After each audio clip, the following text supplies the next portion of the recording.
Hello उस्ताद जी। Hello जी। Hello राजा। राजा फाजत कहूँ ना काहे? राजा जान दो के का कहा थे के का हो? जौन खेचुहिए मुड़िया पुपुया के नीचे लुकोट बलमनसा का हे बक हैया धरू राजा ना है। हाँ हमार दिल के राजा। हाँ बोला का बात बा। ए हाँ कहाँ पे हो? इस समय हम लखनऊआ। लखनऊआ? हाँ ए हाँ ए लखनऊआ कहाँ है जी? लखनऊ नहीं जानती हो? जी नहीं। लखनऊ जानती हो? हाँ हाँ उसी के बगल लखनऊआ है, उसी का मेहरारू है लखनऊआ का। अच्छा हाँ ये बताइए बोलिए। आप हमसे मुलाकात कर सकते हैं? पहले टिकटवे ना काटे थे घनश्याम यादव हमारा। कटवा लीजिए ना। हाँ टिकटवा काटे है लेकिन दरवाजा खोलो। आइए खुला है। हाँ। अरे हाले पड़ा, अरे हाले पड़ा दयु डार दिन मुसा।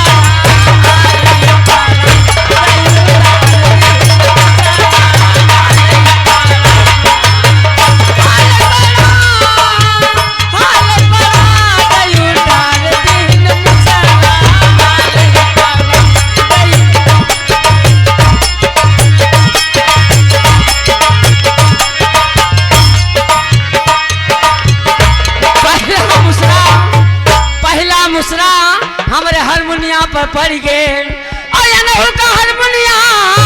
अरे बजाओ का पड़ी दयु डार दिन मुसा।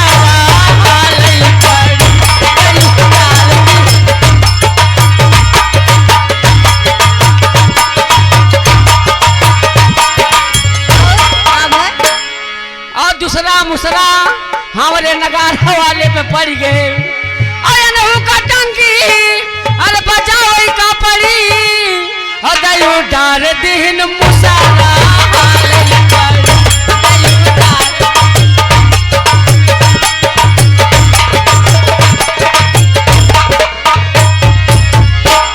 तीसरा और तीसरा मुसरा हमारे ढोलिया पे पड़ गए।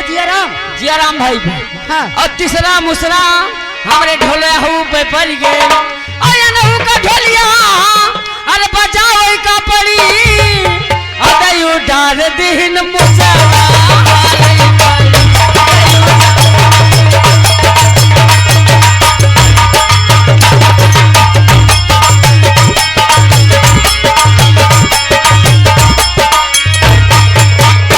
चौथा मुसरा ये हमारे भैया के पे पड़ गए।